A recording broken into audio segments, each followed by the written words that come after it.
And this won't take but a couple of minutes. We're being pretty aggressive about this.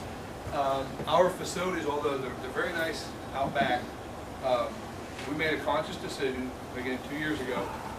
We had our soccer programs, or we have 2 varsity soccer programs. They were operating on the outfield of the baseball. We were tearing up the baseball field. And we had a beautiful facility down here. Anybody's had the opportunity to go down. We need the track. And I'll say this publicly: the track is an embarrassment to our district. It has. We're doing an elementary field day down there, and I said we're going to need bungee ropes in case we lose somebody. Like we climb down in the cracks and pull somebody out of there. Again, we couldn't hold track meets here this year. It's unsafe. I mean, it's not worth. It's just a mess. So we have got to take care of the track. Now, so you get the history on this as well. Excuse me. We added 2 varsity. Here's what we have on that football field right now. We run the little drillers. We run youth football on I believe Wednesday nights. Little drillers on Saturdays. We have freshman ball Thursday nights. JV ball Mondays or Saturdays, and then we have varsity football on Fridays. Now we've added a varsity boys soccer program and varsity girls soccer program, and they probably added 25 events to that field. So from August until October, November, we're running 80, 90 events. The original thought was just to resod it, like Heinz Field, just buy that grass, and everybody saw what happened to Heinz Field, right? They never used their field. And we did contact a person from Penn State. I can't remember his name, but he's the grass guru. He's the one that maintains all the fields for Penn State. First question was, or he said to us, "Are you over 50 events a year on your field?" We said yes. He said, "Don't even think about natural surface." He says, "There's no grass made that can hold up that type of a beating." So we look at, okay, if we're going to go with an artificial surface and make it for soccer and football, make it a multi-purpose field, you can't do the track before you do the field. Because to do the field, you have to haul out about 800 tons of topsoil. And you have to excavate. So you can't put in a $500,000 track and then run 40-ton pieces of equipment over the track for 4 months to put it in the field. So we had to make a decision. If we're going to do it, we got to do it. And again, and I always sing the praises of our people and Susan Fisher. I would say single-handedly, Susan Fisher brought this district back in 10 years from the brink of bankruptcy. She really has done a tremendous job in the business department. Our philosophy, quite honestly, is it's no different than, I don't comprehend, it's tough for me to look at a $26 million budget and say, well, it's because that's a big number. So I kind of equate it to when I do stuff for me, like if we're doing the facilities, you think about like buying a house or upkeeping or upgrading. And one thing I do know, that if you can dig up the cash to pay for something up front, you're always better off than borrowing the money, right? If you can buy a car outright, how many people have ever borrowed to buy a car at 6% interest, right? So and you look at that first thing and oh my God, I'm paying $50,000 for a $30,000 car. Well, these fields, tracks, they run about $1.2, $1.3 million. They're not cheap at all, but we do have the opportunity that we can scrounge up the money to cover that. We did look at borrowing it. We thought, well, we'll just borrow it and pay it off in 20 years. 20 years on $1 million bond would have been $500,000 being paid back in interest. And to us, that's just nonsensical. I just don't, that doesn't make sense, especially when we can bite the bullet and take care of it now. So, that being said, that's our aggressive push. We're looking really hard to get something in place. That would be kind of the grand kickoff for the renovation. We can get that out of the way and be done with it. Start the renovation project in June. Start the athletic complex in May. And hopefully have everything wrapped up in a 2-year cycle. And we're good to go. Yes, sir. What about the wrestling room? What about it? There's pillars in the middle of the floor. Well, I can't take the pillars out of there. The whole thing would collapse. Could you like move it? Football team, kick them out of the kick him out of the pit. Talk to Mr. Stahl. Switch him. Switch him.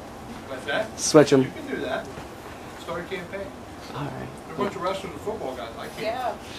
Wrestling, huh? Yeah.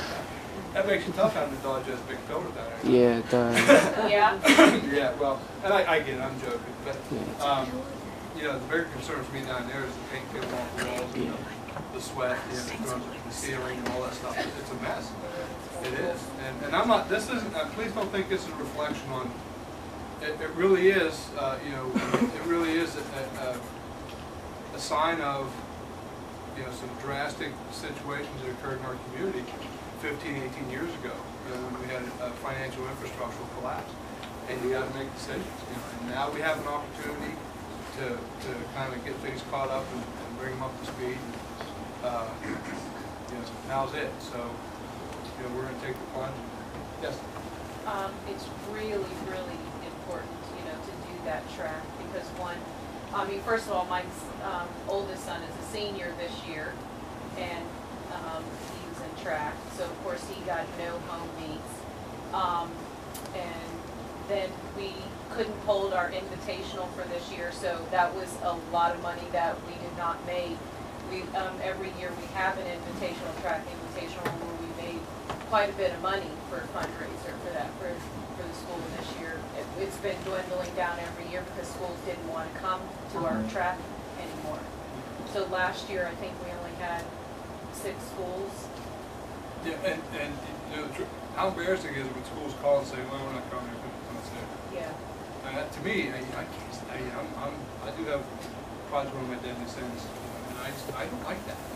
And it's unsafe. And I tell you, that is one of the places that is used by the community more than you get down there, gang, and I'm telling you, you'll see 20 people walking that track every day. Oh, the tennis courts. I'm sorry, I neglected the tennis courts. We're going to redo the tennis courts as well. That's a big piece because those are bad too. Playing on slopes. That's home field advantage. We get them off the bank because it's a sinkhole in the middle. Joe, does that mean your athletic refers to gymnastics for this one? Well, it's not my decision. So we're recommending. We're recommending that we take the plunge. And you know, and I will say, you know, we started a campaign last year about the track in particular because we realized the cost of the track was about $450,000 to do it the right way. And you know, we applied for a community block grant, and we were dismissed summarily. Don't know anything about it. We applied to some local trust funds. I think we were a victim of the economy. You know, I think a lot of people feel in that pinch. You know, the trusts are based on stocks, obviously, right? It's based on portfolio. So, and portfolios just got hammered. People don't walk around with $500,000 hidden in the jar in the backyard. It just doesn't happen. And if they do, they're sure as heck aren't going to give it to us. So we tried. I mean, we have been really plowing this thing for about 2 years now.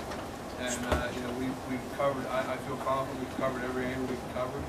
I think these guys are telling me now it's paralysis by analysis. I'm what's the word, perseverating too much. I'm fixating on maybe we should wait 2 more months and maybe we should. And everybody's saying, listen, we lost the track season. You know, if we wait another year, we lose another one. Construction costs go up 10% a year. You know, now we're looking at $1.35 million. And so I get all that. And we got to do the track. So if we got to do the track, we got to do the field. Yes. When was that project done?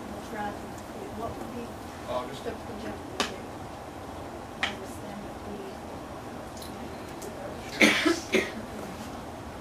We haven't played our football games on that. We haven't had people walking in September.